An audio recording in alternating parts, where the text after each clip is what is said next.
പൊതുജനാരോഗ്യ മേഖലയിൽ ഏറ്റവും അധികം ആശുപത്രികൾ കുറഞ്ഞ ഒരു ജില്ലയാണ് ആലപ്പുഴ ജില്ല. സ്വകാര്യ ആശുപത്രികൾ പോലും വളരെ കുറവാണ് ഇവിടെ. ഇതിൽ ഏറ്റവും പ്രധാനപ്പെട്ട ആശുപത്രികളിലൊന്നാണ് ആലപ്പുഴയിലെ കടപ്പുറം ആശുപത്രി എന്നറിയപ്പെടുന്ന വനിതാ ശിശു ആശുപത്രി. ആശുപത്രി ഇന്ന് വിവാദങ്ങളുടെ നടുച്ചുഴിയിലാണ്. ഡോക്ടർമാർക്കെതിരെ ഉയരുന്ന ആരോപണങ്ങളാണ് ഏറ്റവും പ്രധാനം. ആരോഗ്യവകുപ്പ് നിരവധി അന്വേഷണങ്ങൾ ഈ ആരോപണങ്ങൾ നടത്തുന്നുണ്ട്. പോലീസും അന്വേഷിക്കുന്നുണ്ട്. എന്തായാലും ആ കേസുകളുടെ ഒക്കെ അവസ്ഥ എന്താണെന്നുള്ളത് ന്യൂസ് 18 പരിശോധിക്കുകയാണ്. അമ്മമാരെ നഷ്ടപ്പെട്ട കുഞ്ഞുങ്ങളുണ്ട്. അംഗവൈകല്യത്തോടെ ജനിക്കേണ്ടി വന്ന കുഞ്ഞു മക്കളുണ്ട്. ഒപ്പം തന്നെ കൈയും കാലുമൊക്കെ തളർന്ന സാഹചര്യത്തിൽ ജീവിക്കേണ്ടി വന്ന രക്തസാക്ഷികളായ നിരവധി നവജാത ശിശുക്കൾ. ആ കേസുകളിലൊക്കെ പോലീസ് അന്വേഷണം നടത്തുന്നു എന്ന് പറയുന്നു. ആരോഗ്യ വകുപ്പും അന്വേഷണം നടത്തുന്നു എന്ന് പറയുന്നു. പക്ഷേ വർഷങ്ങൾ കഴിഞ്ഞിട്ടും ഒന്നും സംഭവിക്കുന്നില്ല എന്നുള്ളതാണ് യാഥാർത്ഥ്യം.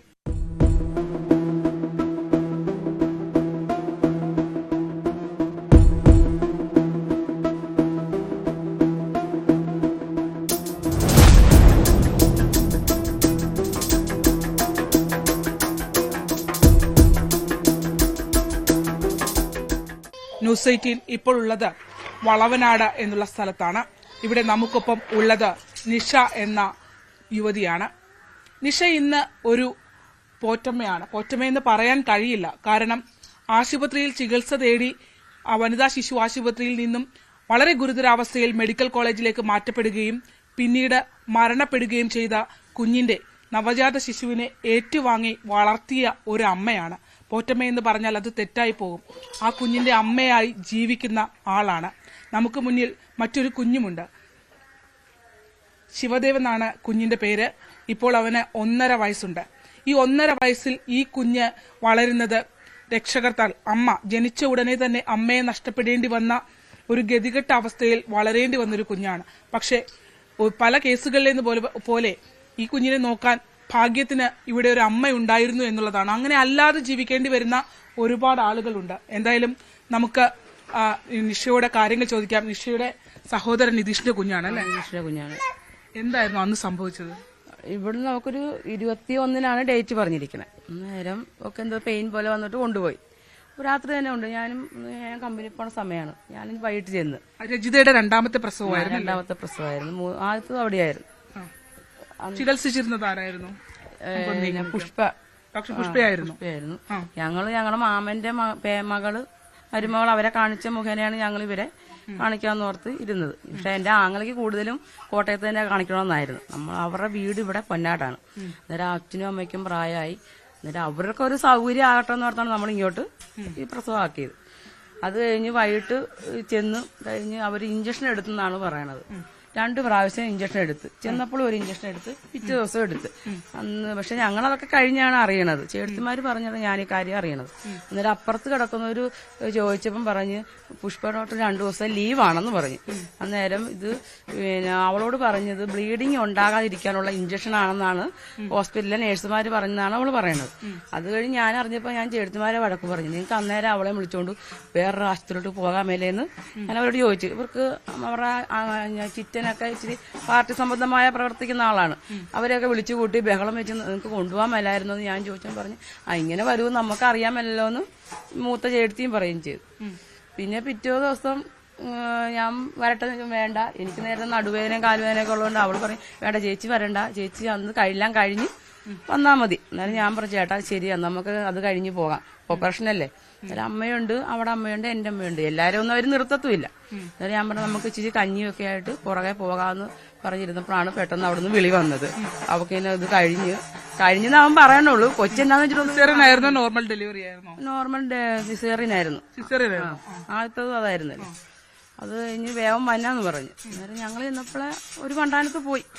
അന്നേരം അവിടെ വെച്ച് തന്നെ അവളെ നല്ല ജീവൻ പോയെന്നാണ് ആങ്ങളെ പറയണത്. ആശുപത്രിയിൽ എന്താ പറഞ്ഞത്? ഗുരുതരാവസ്ഥയിലായി എന്നുള്ള അവര് ഒന്നും പറയണില്ല. ഇവര് ലേബർ മുറിയുടെ ഭാഗത്ത് അമ്മയും എല്ലാരും നിൽക്കുകയാണ് കൂടെ. അന്നേരം അവരെല്ലാരും അങ്ങോട്ടും ഇങ്ങോട്ടും കിടന്ന് ഓടണതാണ് ഇവര് കാണണത്. അന്നേരം അമ്മ പറഞ്ഞു ആർക്കാണോ എന്തോ സംഭവിച്ചിട്ടുണ്ടെന്ന് പറഞ്ഞ് ഇവര് വാതൊക്കെ നിൽക്കുക. അന്നേരം അമ്മയുടെ മനസ്സ് ഈ കുഞ്ഞിനാണോ വല്ലതും സംഭവിച്ചതാണ് എന്റെ അമ്മ ഓർത്തത്. പക്ഷെ അത് കഴിഞ്ഞാണ് മനസ്സിലാകുന്നത് രജിതേനെ ഇങ്ങനെ കൊണ്ടുപോയിന്. അന്നേരം പറയാണ് ഈ പിക്സ് പോലെ എന്തോ സംഭവം ഉണ്ടെന്നാണ് പറഞ്ഞത്. അതിപ്പോ അവരുടെ ഭാഷയിൽ എന്താണെന്ന് നമുക്കറിയാൻ പറ്റില്ല, ചുമയാന്ന് തോന്നുന്നു. ഇങ്ങനെ ഉണ്ടായിട്ട് ആണ് പെട്ടെന്ന് ഒരു ഹാർട്ട് പെട്ടെന്ന് നിലച്ചു പോയെന്നാണ് അവര് പറയണത്. പക്ഷെ വണ്ടാനത്തുനിന്ന് ഒരു ആംബുലൻസ് ഓടി വന്നിട്ട് വേണം ഈ രോഗിയെ കയറ്റിക്കൊണ്ട് പോകാൻ. അന്നേരം രോഗിയുടെ നല്ല ജീവൻ ഏതാണ്ടും പോയേച്ചു. എത്ര മണിക്കൂർ വൈകിയിരുന്നു ആംബുലൻസ് എത്താൻ? ഒരു 3/4 മണിക്കൂറെങ്കിലും വേണ്ടി വരുമല്ലോ. എന്തായാലും ഈ കുടുംബത്തിന്റെ അവസ്ഥ ഇതാണ്. ഇനിയും കുടുംബങ്ങളെ നമുക്ക് കാണേണ്ടതായുണ്ട്. നമ്മളിപ്പോൾ ഉള്ളത് ആലപ്പുഴ റെയിൽവേ സ്റ്റേഷൻ വാർഡിലാണ്. ഇവിടെ നമ്മളോടൊപ്പം ഉള്ളത് വിഷ്ണുവാണ്. വിഷ്ണുവിന്റെ 1.5 വയസ്സുകാരൻ മകൻ വിഹാന്റെ കൈക്കാണ് ആലപ്പുഴ WNC ആശുപത്രിയിൽ പ്രസവത്തെ തുടർന്ന് കൈക്ക് തളർച്ച ബാധിച്ചത്.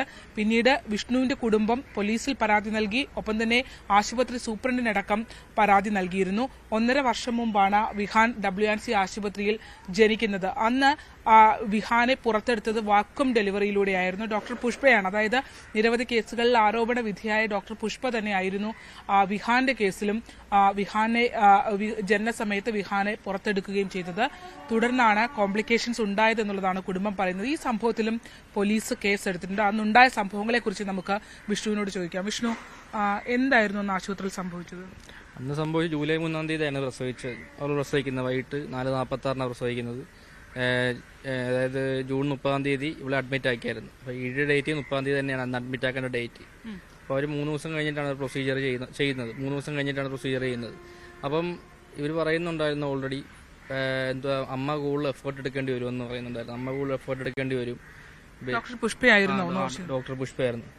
അപ്പോൾ ജൂലൈ 3-ാം തീയതി 4:46 ഇവർ പ്രസവിച്ചു. അപ്പം പുറത്തോട്ട് എന്നെ വന്ന് കാണിച്ചപ്പോൾ കൊച്ചിന്റെ വലത്തേക്ക് സ്വാധീനമില്ലായിരുന്നു. ഞാൻ ചോദിച്ചത് എന്ത് പറ്റിയെന്ന് ചോദിച്ചപ്പോൾ പറഞ്ഞ് അത് വാക്യൂം ഡെലിവറി വഴി എടുത്തപ്പോൾ സംഭവിച്ചാണെന്ന് പറഞ്ഞു. ഞാൻ പറഞ്ഞു ഇത് റിക്കവർ ആവുമോ എന്ന് ചോദിച്ചപ്പോൾ പറഞ്ഞു ഇത് റിക്കവർ ആവും, 3 മാസം ഇല്ലേ 6 മാസത്തിനുള്ളിൽ റിക്കവർ ആവും എന്ന് നമ്മുടെ അടുത്ത് പറഞ്ഞു. അന്ന് ജനിച്ച സമയത്ത് കുട്ടി കൈ അനക്കുകയോ മറ്റു കാര്യങ്ങളും ചെയ്യുന്നില്ലായിരുന്നു. ഏത് കൈക്കാണ് വലത്തെ കൈക്ക് സ്വാധീനമില്ലായിരുന്നു. വലത്തെ കൈക്കായിരുന്നു സ്വാധീനമില്ല. എന്ത് ഇഞ്ചുറിയാണ് കുഞ്ഞിന് സംഭവിച്ചത്? ഏപ്സ് പാലസി എന്ന് പറഞ്ഞു. ഏപ്സ് പാലസി എന്ന് പറഞ്ഞു. ബ്രേക്കിൾ പ്ലസ് ഇഞ്ചുറിയാണ്. ബ്രേക്കിൾ പ്ലസ് ഇഞ്ചുറി സംഭവിച്ചു ഉണ്ടായിട്ടുള്ള എറിപ്സ് പാൽസി ആയിരുന്നു. അതെ അതെ. അതിനുശേഷം ഇപ്പൊ കുഞ്ഞിന് 1.5 വയസ്സാകുന്നു. 1.5 വയസ്സായി. ഇപ്പൊ എന്താ അവസ്ഥ കുട്ടിയുടെ? ഇപ്പം കോട്ടയത്ത് കാണിച്ച്, നിലവിൽ അമൃതയെ കാണിച്ചിട്ടൊന്നും മാറ്റമില്ലാത്തതുകൊണ്ടാണ് ഞങ്ങൾ എലൈറ്റ് ഹോസ്പിറ്റലിലേക്ക് കൊണ്ട് കാണിച്ചത്. അപ്പോഴാണ് പറയുന്നത് 3 മാസം അല്ലെങ്കിൽ 6 മാസത്തിനുള്ളിൽ സർജറി ചെയ്യേണ്ടതായിരുന്നു. വെയിന്റെ കാലാവധി മൊത്തം തീർന്നു. അതുകൊണ്ട് നമുക്ക് അതൊന്നും ചെയ്യാൻ പറ്റത്തില്ല. ഇപ്പോൾ കൈ പൊക്കുന്നത് വേറൊരു ഡയറക്ഷനിലാണ് കൈ പോയിക്കൊണ്ട് വരുന്നത്. അതുകൊണ്ട് ഇപ്പം നമുക്കൊന്നും ചെയ്യാൻ പറ്റത്തില്ല. സർജറി തന്നെ വേണമെന്ന് പറഞ്ഞു. അപ്പം എൻ്റെ അവസ്ഥയും കാര്യങ്ങളും ഇതൊക്കെ ആയതുകൊണ്ട് ഞാൻ നേരെ പിന്നെ ഒരു ഗംഗ ഹോസ്പിറ്റലിൽ എന്നെ കാണിച്ച ഹോസ്പിറ്റലിൽ തന്നെ ഞാൻ പോയി കാണിക്കുമായിരുന്നു. അവിടുന്ന് ഒരു ബോട്ടക്സ് എന്ന് പറഞ്ഞ ഇഞ്ചക്ഷൻ എടുത്തിട്ടുണ്ട്. അപ്പം അതിന്റെ ട്രീറ്റ്മെന്റിലാണ് നിൽക്കുന്നത്. അത് 3 മാസം വരെയാണ് നമുക്ക് നോക്കാമെന്ന് പറഞ്ഞ്, നടന്നില്ല എന്നുണ്ടെങ്കിൽ സർജറിയിലോട്ട് പോകേണ്ടി വരുമെന്ന് പറഞ്ഞു. അപ്പോൾ ആ സ്റ്റേജിലാണ് നിൽക്കുന്നത്. ഈ കുഞ്ഞ് ഒരുപക്ഷെ നിങ്ങളെ അവിടെയും തെറ്റിദ്ധരിപ്പിക്കപ്പെട്ടു അല്ലേ? അതായത് കുട്ടിയുടെ കൈക്ക് പരുക്ക് പറ്റിയ കാര്യം ഡോക്ടറോട് സൂചിപ്പിച്ചപ്പോൾ ഇത് ക്രമേണ മാറിക്കോളുമെന്നാണ് പറഞ്ഞത്. ക്രമേണ മാറിക്കോളും എന്ന് പറഞ്ഞു. ഞാൻ അതായത് ഒക്ടോബർ 30-ാം തീയതി ഞാൻ ഈ പരാതിയൊക്കെ കൊടുത്തു കഴിഞ്ഞിട്ട് ഞാൻ ഒക്ടോബർ 30-ാം തീയതി വരെ കാണാൻ വേണ്ടി പോയായിരുന്നു സൂപ്രണ്ട് മാഡത്തിനെ. അപ്പം ഡോക്ടർ ദീപ്തിയെ കാണാൻ വേണ്ടി പോയപ്പോഴാണ് ദീപ്തി പറയുന്നത് ഇതുപോലത്തെ പല കേസ് കെട്ടും വന്നിട്ടുണ്ട് എന്ന് തന്നെ അവര് തന്നെ എന്റെ അടുത്ത് പറയുന്നുണ്ട് കാര്യങ്ങൾ. അവരെ കൊണ്ട് മാപ്പ് പറയിപ്പിക്കാം, അതിനുള്ള കോമ്പൻസേഷൻ മേടിച്ചു തരാം, നിങ്ങൾ കേസിന്റെ വഴിക്ക് പോവുകയാണെങ്കിൽ ടൈം കൺസ്യൂമിങ് ആവും, കുറെ നമുക്കൊരു പാഠം പഠിപ്പിക്കാന്നൊക്കെ അവർ പറയുന്നുണ്ടായിരുന്നു. പിന്നെ അതിനെക്കുറിച്ച് യാതൊരു ഡോക്ടർ പുഷ്പയെ കുറിച്ചാണോ WNC സൂപ്രണ്ട് ദീപ്തി ഇങ്ങനെ? അതെ അതെ അതെ അതെ അതെ. അതിനെക്കുറിച്ച് പിന്നെ കാര്യങ്ങളോ നടപടിയൊന്നും കാര്യമൊന്നും ആയിട്ടില്ല. അങ്ങനെ ലാസ്റ്റ് നേരെ SP-ക്ക് കൊടുത്ത് പരാതി. DYSP ഇടയ്ക്ക് വിളിപ്പിച്ചിട്ടുണ്ടായിരുന്നു, മൊഴി കൊടുത്ത്. ഇനി മെഡിക്കൽ ബോർഡ് കൂടിയിട്ട് കാര്യങ്ങൾ പറയാന്ന് പറഞ്ഞിട്ട് പിന്നെ ഒന്നും അതിന്റെ അപ്ഡേഷനോ കാര്യങ്ങളോ ഒന്നുമില്ല. കുഞ്ഞിന്റെ കൈയുടെ പ്രവർത്തനം ഇപ്പൊ എങ്ങനെയാണ്? പ്രവർത്തനം പകുതി വരെ വരത്തുള്ളൂ. ഫുള്ള് മേളിലോട്ട് പൊങ്ങത്തില്ല. കൈ മേളിലോട്ട് പൊങ്ങുന്നില്ല. കൈ പൊക്കാൻ നേരത്ത് കൈക്ക് വേദനയുണ്ട്. എക്സസൈസ് ഒക്കെ ചെയ്യിപ്പിക്കാൻ നേരത്ത് മേളിൽ ഇത്ര ഫുള്ള് പൊക്കാൻ നേരത്ത് വേദനയാണ് അവന്. അതാണ് അതിനുശേഷം, അതായത് ഈ കുട്ടിക്ക് കൈക്ക് പ്രശ്നമുണ്ട് എന്നുള്ളതിൽ കാര്യത്തിൽ ഇവരെ തെറ്റിദ്ധരിപ്പിക്കുക കൂടെ ചെയ്തു എന്നാണ് ഈ കുടുംബം പറയുന്നത്. അതായത് ക്രമേണ മാറിക്കോളും എന്ന് പറഞ്ഞുകൊണ്ട് കുഞ്ഞിന്റെ ചികിത്സ അടക്കമുള്ള കാര്യങ്ങളിൽ ആ ഡോക്ടർ തെറ്റിദ്ധരിപ്പിച്ചു. അതിനുശേഷം പിന്നീട് ഇവർ ഈ കുട്ടി നിരങ്ങാൻ തുടങ്ങുന്ന സമയത്ത് ഒരു കൈ മാത്രം ഉപയോഗിച്ചാണ് കുഞ്ഞ് നിരങ്ങാൻ തുടങ്ങിയത്. കൈ പിടിച്ച് ഉയർത്തി എഴുന്നേൽക്കാത്തൊരു സമയം ഉണ്ടായി. ആ ഘട്ടത്തിൽ ചികിത്സയ്ക്ക് ഇവർ എത്തുമ്പോൾ ഇവരോട് ഡോക്ടർമാർ പറഞ്ഞത്, അതായത് ഞരമ്പ് സംബന്ധമായ ചികിത്സയ്ക്കായി എത്തിയപ്പോൾ വ്യക്തമാക്കിയത് കുട്ടിയെ കൊണ്ട് ചികിത്സയ്ക്ക് വരേണ്ട സമയം വൈകിപ്പോയിരുന്നു എന്നുള്ളതാണ്.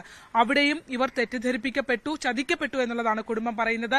അതിനുശേഷം പിന്നീട് ഉണ്ടായ സംഭവങ്ങൾ, അതായത് നിയമ പോരാട്ടത്തിലേക്ക് ഈ കുടുംബം മാറി. വിഷ്ണു വാഹനം ഓടിക്കുന്ന ബസ് ഡ്രൈവറായി ജോലി ചെയ്യുന്ന ആളായിരുന്നു.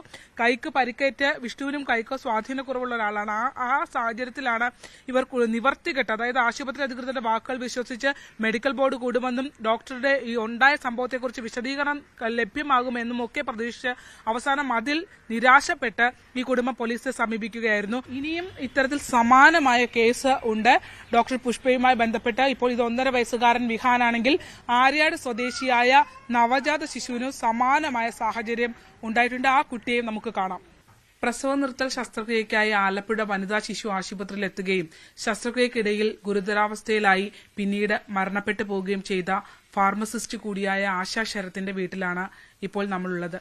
ആശയുടെ അമ്മ ഇന്ദിര നമ്മളോട് കാര്യങ്ങൾ വ്യക്തമാക്കും. ആശയ്ക്ക് 2 മക്കളാണുള്ളത്. LKG വിദ്യാർത്ഥിയായ മോനും ഒപ്പം തന്നെ മോളുമാണ് ഉള്ളത്. ഈ കുട്ടികൾ ഇപ്പോൾ അനാഥത്വത്തിന്റെ വിഷമം പേറുകയാണ്. ഒപ്പം തന്നെ ആ കുടുംബവും വളരെ ബുദ്ധിമുട്ടുകളിലൂടെയാണ് 2 കുഞ്ഞുങ്ങളെ വളർത്തി ഇപ്പോൾ മുന്നോട്ട് പോയിക്കൊണ്ടിരിക്കുന്നത്. ഓപ്പറേഷൻ തിയേറ്ററിൽ ചെല്ലുന്ന ഒരു കുഴപ്പമില്ലായിരുന്ന കൊച്ച് പിന്നെ കാണുന്നത് നേഴ്സുമാരും ഡോക്ടർമാരും ഒക്കെ ആ തിയേറ്റർ മുഴുവനും മറഞ്ഞിരിക്കുക. അപ്പം അനിയത്തി ചോദിക്കുന്നുണ്ട്, ഇത് എന്ത് പറ്റി ഒരു കുഴപ്പമില്ല അവിടെ ഇരുന്നോളാൻ പറഞ്ഞു. ഇവൾ ഓടി കയറി ആ തിയേറ്ററിൻ്റെ അവിടോട്ട് ചെല്ലുമ്പോൾ കൊച്ചിനെ നെഞ്ചത്തിൽ ഇടിച്ചുകൊണ്ടിരിക്കുക, അനക്കവും ഇല്ലാതെ കിടക്കുക. അപ്പോൾ ഇവള് കടന്ന് കൂവി ബഹളം വെച്ചപ്പോഴത്തേക്കും പറഞ്ഞു, നിങ്ങൾ പോകുമെന്നും പറഞ്ഞ് ഇവർ ചൂടായി ഡോക്ടർമാർ. അപ്പോൾ പോത്തില്ല, ഞങ്ങൾക്ക് ലേക്ഷറിൽ എവിടെയെങ്കിലും കൊണ്ടുപോകണം. അപ്പോൾ അത് ഇപ്പോൾ കൊണ്ടുപോകാൻ പറ്റത്തില്ല, ആ അവസ്ഥയിലാണെന്ന് പറഞ്ഞു. ഇവള് വണ്ടി തടഞ്ഞപ്പോൾ ഒരൊറ്റ ആംബുലൻസ് പോലും ഇല്ല ആ സമയത്ത് വരാനായിട്ട്. പിന്നെ എവിടുന്നോ ഒരു ആംബുലൻസ് ഇവർ തന്നെ വിളിച്ച് പതുക്കെ കൊണ്ടുപോയി റെയിൽവേ ക്രോസിൻ്റെ അവിടെ വന്നപ്പോൾ ഇവള് ബഹളം വെച്ചു, ഞങ്ങൾക്ക് ആൾക്കാരുണ്ട് കൊണ്ടുപോകാൻ, ലേക്ഷറിൽ കൊണ്ടുപോകാന്ന് പറഞ്ഞു. ലേക്ഷറിലൊന്നും കൊണ്ടുപോയിട്ട് കാര്യമില്ല, മണ്ടാലം മെഡിക്കൽ കോളേജിലിട്ട് തന്നെ കൊണ്ടുപോയി. അവിടെ വെച്ച് ആ സ്പോട്ടിൽ വെച്ച് തന്നെ ഇവർക്ക് കയ്യബദ്ധം പറ്റി കുട്ടി മരിച്ചു. ഇവർ കൊണ്ടുപോകാൻ അതുകൊണ്ടാണ് സമ്മതിക്കായിരുന്നത്. ആലപ്പുഴ മെഡിക്കൽ കോളേജിൽ കൊണ്ടുചെന്നപ്പോഴത്തേക്കും എൻ്റെ ഹസ്ബൻഡ് മെഡിക്കൽ കോളേജിൽ ചെന്നപ്പോഴത്തേക്കും അവിടുത്തെ ഡോക്ടർ പറഞ്ഞു ആശ മരിച്ചു പോയെന്ന് പറഞ്ഞപ്പോഴത്തേക്കും അവിടെ ഇവിടുന്ന് ചെന്നവരെല്ലാം കൂടെ ബഹളം വെച്ചപ്പോൾ ഇവർ പറഞ്ഞു, അല്ല നിൽക്ക്, ഇച്ചിരി അനക്കമുണ്ടെന്നും പറഞ്ഞ് പെട്ടെന്ന് വെന്റിലേറ്ററോട് കയറ്റി. ആ 19 തന്നെ ആൾ മരിച്ചു. ഇവർ വരുത്തി തീർക്കുക, ഇതൊക്കെ വരുത്തി തീർക്കുക. ലേക്ഷറിൽ കൊണ്ടേ അവർക്കറിയാം ഇത് ആള് മരിച്ചുപോയെന്നറിയാം. അത് കാരണം അവർ അതിനും പോലും സമ്മതിക്കാതെ നേരെ അങ്ങോട്ട് കൊണ്ടുപോകുമായിരുന്നു. സാധാരണ ആംബുലൻസ് പോണ പോലെ അല്ല പോയത്. അനസ്തേഷ്യയിലെ ഒരു പിഴവാണെന്നാണോ നിങ്ങളെ കുടുംബം? അതെ, അനസ്തേഷ്യയിലെ പിഴവ് തന്നെയാണ് ഇങ്ങനെ വന്നിരിക്കുന്നത്. അന്ന് ഡോക്ടർ കുട്ടപ്പനായിരുന്നു അല്ലേ? അന്ന് കുട്ടപ്പനായിരുന്നു. അതിനുശേഷം പിന്നീട് നിങ്ങൾ കുടുംബം ആരോഗ്യവകുപ്പിന് ഇനിയിപ്പോ ഞങ്ങൾ പരാതി കൊടുക്കാൻ സ്ഥലമില്ല. SP-ക്കും എല്ലാവർക്കും, പിന്നെ അമ്പലപ്പുഴ പോലീസ് സ്റ്റേഷനിലും എല്ലായിടവും പരാതി കൊടുത്തു. ഇതുവരെ ഞങ്ങൾക്കൊരു നീതി കിട്ടും. ഇതിൻ്റെ ഇടയ്ക്ക് 1 മാസമായി രാസപരിശോധന ഫലം വന്നിട്ട് അതിനെപ്പറ്റി അതെൻ്റെ ഹസ്ബൻഡ് ചെന്ന് ആശുപത്രി ചെന്ന് ചോദിച്ചപ്പോഴത്തേക്കും വന്നിട്ടുണ്ട്. DMO ഇപ്പോൾ ലീവിലാണ്, അത് ഞങ്ങൾക്കൊന്നും ചെയ്യാൻ പറ്റത്തില്ല, അത് കോടതി മുഖേന ചെയ്യത്തില്ല. അതിൻ്റെ പകർപ്പ് പോലും ഞങ്ങൾക്ക് ഇതുവരെ തന്നിട്ടില്ല. നിങ്ങൾക്ക് പകർപ്പ് തരാനായിട്ട് അവർ വിസമ്മതിക്കുന്നുണ്ട്? വിസമ്മതിക്കുന്നുണ്ട്. ഇപ്പോൾ വന്നിട്ട് 1 മാസം കഴിഞ്ഞ് എന്താ ഇതിൻ്റെ ഇതെന്ന് ഞങ്ങൾക്ക് അറിഞ്ഞുകൂടാ. നീതി കിട്ടിയില്ല എന്ന് തോന്നുന്നുണ്ട്? ഉണ്ട്, നീതി കിട്ടിയില്ലെന്ന് ശരിക്കും തോന്നുന്നുണ്ട്. ഇതൊരു കൊലപാതകമാണെന്ന് തന്നെയാണ് ഞങ്ങൾ വിശ്വസിക്കുന്നത്.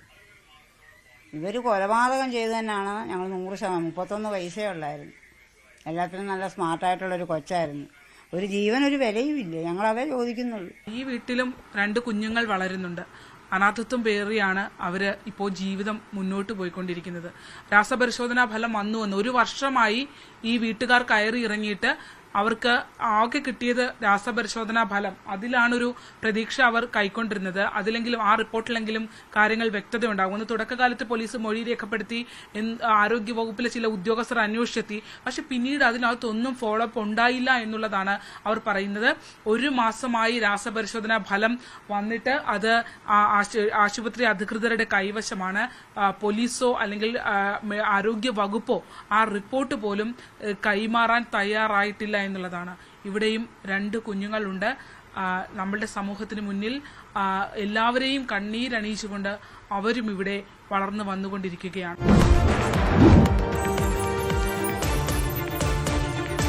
WNC ആശുപത്രിയിൽ പ്രസവം എടുത്തതിനു ശേഷം പിന്നീട് വാക്വം ഡെലിവറിയിലൂടെ പ്രസവത്തിൽ ജനിച്ച കുഞ്ഞിന്റെ കൈ തളർന്നുപോയ സംഭവം നമ്മൾ നേരത്തെ കണ്ടു. റെയിൽവേ സ്റ്റേഷൻ സ്വദേശിയായ 1.5 വയസ്സുകാരൻ വിഹാനാണ് അത്തരത്തിൽ വാക്വം ഡെലിവറിയിലൂടെ ഡോക്ടർ പുഷ്പ കുഞ്ഞിനെ പുറത്തെടുക്കുകയും പിന്നീട് കഴുത്തിനോട് ചേർന്നുള്ള ഞരമ്പുകൾക്ക് തകരാർ സംഭവിക്കുകയും പരിക്ക് പറ്റുകയും എറിസ് പാൾസി എന്ന രോഗാവസ്ഥയിലേക്ക് കുഞ്ഞ് പോവുകയും ചെയ്തിട്ടുള്ളത്. കുട്ടിക്ക് ഇപ്പോൾ ഒരു കൈ അനക്കാൻ പറ്റാത്ത സാഹചര്യമാണ്. നമ്മൾ വിഹാന്റെ കാര്യങ്ങൾ കണ്ടു. ഇപ്പോൾ ഉള്ളത് നമ്മളോടൊപ്പം ഉള്ളത് ആര്യയുടെ സ്വദേശിയായ രമ്യയാണ്. ഒക്ടോബർ 2-നാണ് രമ്യയ്ക്കും ആകേഷിനും ഒരു പെൺകുഞ്ഞ് ആലപ്പുഴ വനിതാ ശിശു ആശുപത്രിയിൽ ജനിക്കുന്നത്. ആ കുട്ടിക്കും സമാനമായ രീതിയിൽ, അതായത് നമ്മൾ നേരത്തെ ദൃശ്യങ്ങൾ കണ്ട വിഹാന് സംഭവിച്ച അതേ പരിക്ക് ഈ കുട്ടിക്കും ഉണ്ടായി എന്നുള്ളതാണ്.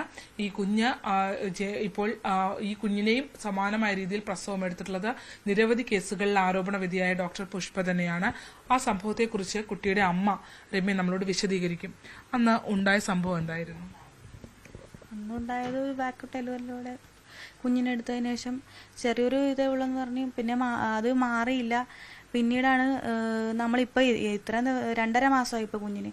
ഇപ്പോഴും ഫിസിയോതെറാപ്പിയും ചെയ്തുകൊണ്ടിരിക്കുവാണ്.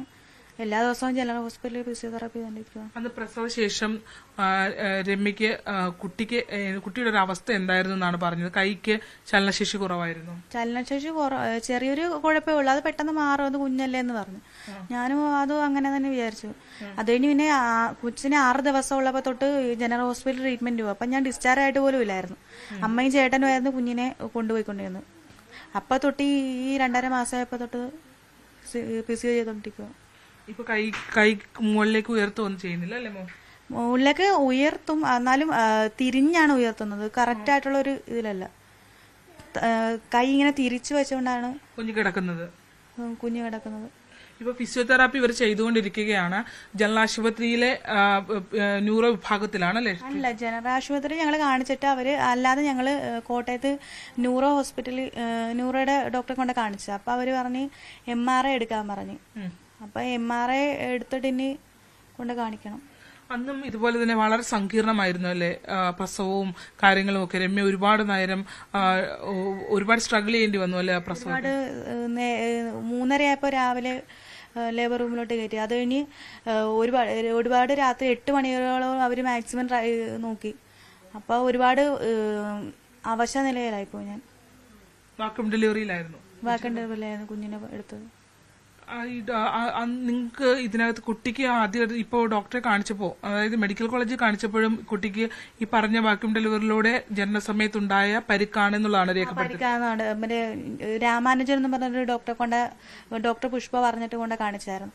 അവിടെ കൊണ്ട് കാണിച്ചപ്പോ ബ്രീച്ച് ഡെലിവറിയിലൂടെ സംഭവിച്ചാണ് എറിസ് പാലസി ആണെന്ന് പ്രത്യേകം ഡോക്ടർ പറഞ്ഞു. രാമാനുജൻ എന്ന് പറഞ്ഞ സാറ് പറഞ്ഞു.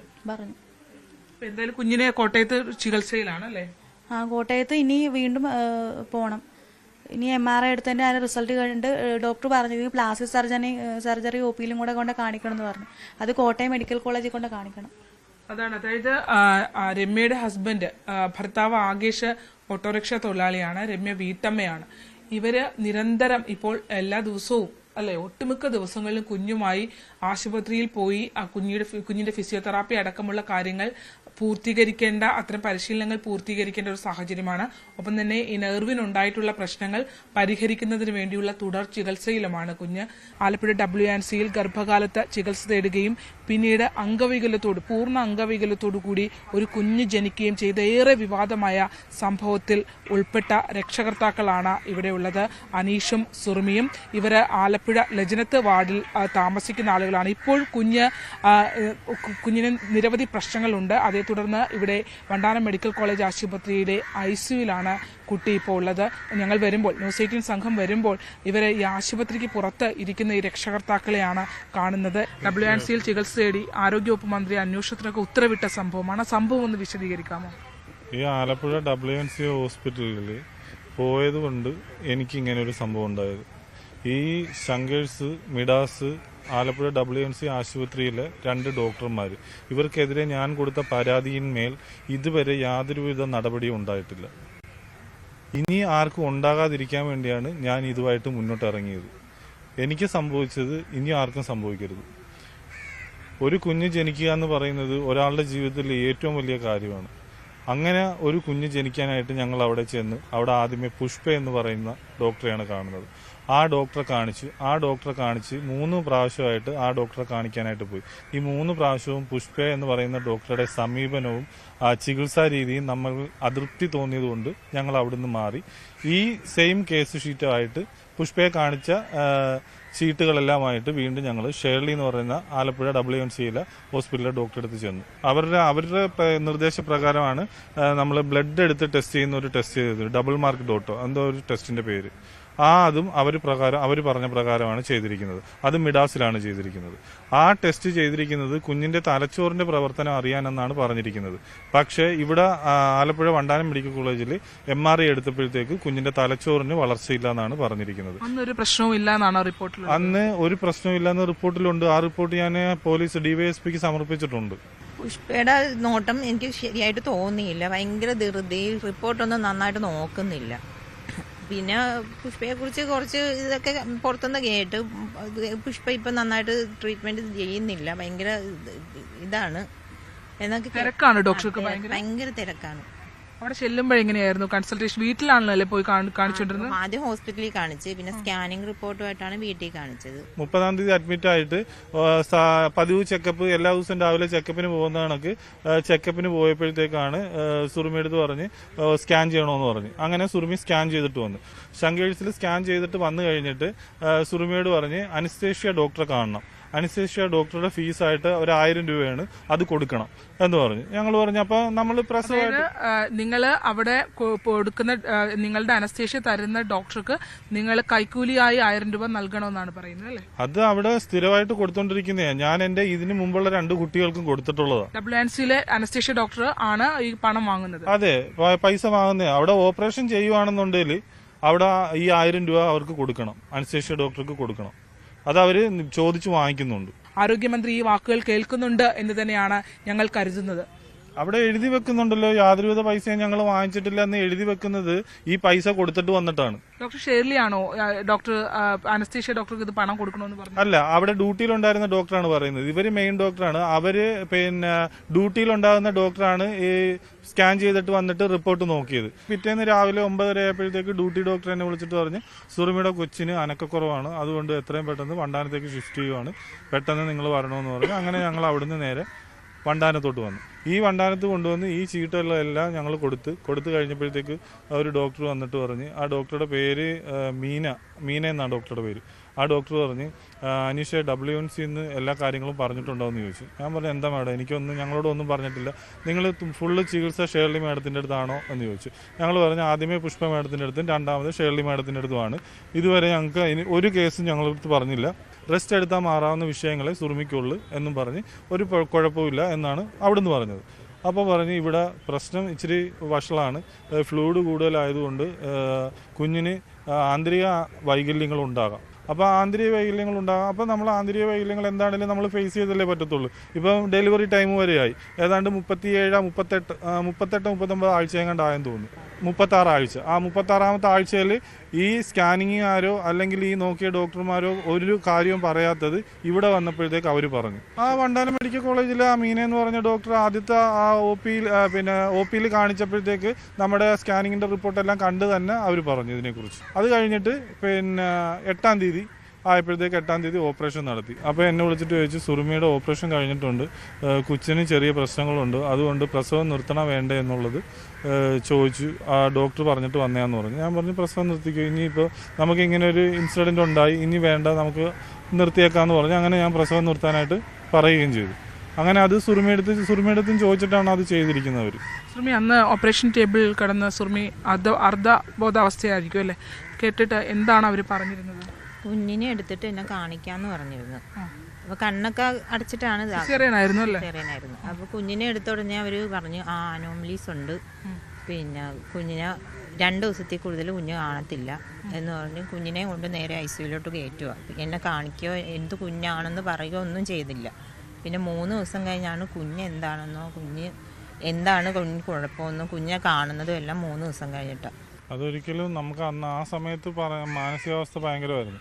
അതായത് ഒരു അനോമലി അല്ലെങ്കിൽ എന്തെങ്കിലും ഒരു വൈകല്യം കാണുമെന്ന് പറയുമ്പോൾ അതും ആന്തരിക വൈകല്യമാണ് നമ്മൾ കാണുമെന്ന് പറഞ്ഞിരുന്നത്. ഇത് ഭയങ്കര വൈകല്യങ്ങളായിപ്പോയി. ഡോക്ടർ തന്നെ വന്ന് പറഞ്ഞു 3 ദിവസം നമ്മളോട് സ്റ്റേബിൾ ആക്കിയിട്ടാണ് നമുക്ക് ഡോക്ടർ ബാക്കിയുള്ള കാര്യങ്ങൾ കുഞ്ഞിനെ കാണിക്കുന്നതും പറയുന്നതും ഒക്കെ. 3 ദിവസം ഓരോ ദിവസം എന്നെ വിളിക്കും, ഒരു അരമണിക്കൂറോളം ഡോക്ടർ കാര്യങ്ങൾ പറയും. അനസൂയ മാഡത്തിന്റെ ടീമിലുള്ളതാണ്. അനസൂയ മാഡം അല്ലായിരുന്നു. ഇവിടുത്തെ ഡോക്ടർമാരെല്ലാം വളരെ നന്നായിട്ട് തന്നെ കാര്യങ്ങളെല്ലാം പറഞ്ഞ് മനസ്സിലാക്കി. അപ്പോൾ അനീഷ കണ്ണിന് ചെറിയ പ്രശ്നമുണ്ട്, പിന്നെ ചെവിയുടെ പ്രശ്നമുണ്ട്, താടിക്ക് പ്രശ്നമുണ്ട്, പിന്നെ ശ്വാസകോശത്തിന് പ്രശ്നമുണ്ട്, കൈക്ക് പ്രശ്നമുണ്ട്, കാലിന് പ്രശ്നമുണ്ട്, പിന്നെ കുഞ്ഞിനെ നിവർത്തി കിടത്താൻ പറ്റത്തില്ല, മലത്തി കിടത്താനേ പറ്റത്തുള്ളൂ, കമഴ്ത്തി കിടത്താനേ പറ്റത്തുള്ളൂ. അങ്ങനെ ഒരുപാട് കാര്യങ്ങൾ പറഞ്ഞു. അപ്പോൾ നമ്മൾ കാണിക്കുന്നില്ല, ഇത് കാര്യങ്ങൾ പറയുകയാണ്. അങ്ങനെ 3 ദിവസം കഴിഞ്ഞ് കുഞ്ഞിനെ കാണിച്ചപ്പം കുഞ്ഞിന് മൊത്തം പ്രശ്നമാണ്. അത് 3 ദിവസം കഴിഞ്ഞ് കുട്ടിയെ കാണിച്ചപ്പോഴത്തേക്കും നമ്മൾ മാനസികമായിട്ട് തകർന്നുപോയി. എന്തായിരുന്നു ഒരു അവസ്ഥ?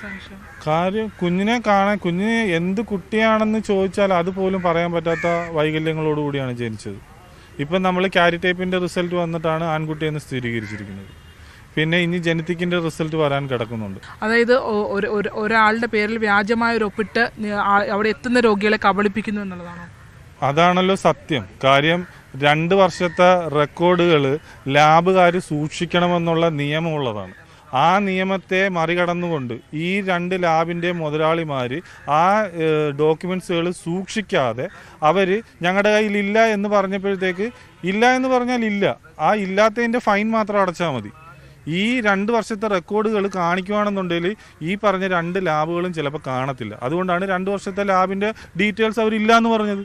പിന്നെ CCTV ദൃശ്യങ്ങൾ, ഒരു അത്രയും കാശ് മുടക്കിയ ഒരു ലാബിൽ CCTV ദൃശ്യം ഇല്ല എന്ന് പറയുന്നത്, ഒരു ഡോക്ടർ വരുന്നു, ഒരു പേഷ്യന്റ് വരുന്നു, അവരെ വന്നിട്ടുണ്ടോ ഇല്ലേ എന്ന് തെളിയിക്കുന്നതാണ് CCTV ദൃശ്യം. ശങ്കേഴ്സിലും മിഡാസിലും CCTV ദൃശ്യങ്ങൾ ഇല്ലെന്നാണോ അവർ പോലീസിനോട് പറഞ്ഞിരിക്കുന്നത്? ഒരു റെക്കോർഡ് പരമായിട്ട് ഒന്നും അവരുടെ കയ്യിൽ ഇല്ലെന്നാണ് പറഞ്ഞിരിക്കുന്നത്.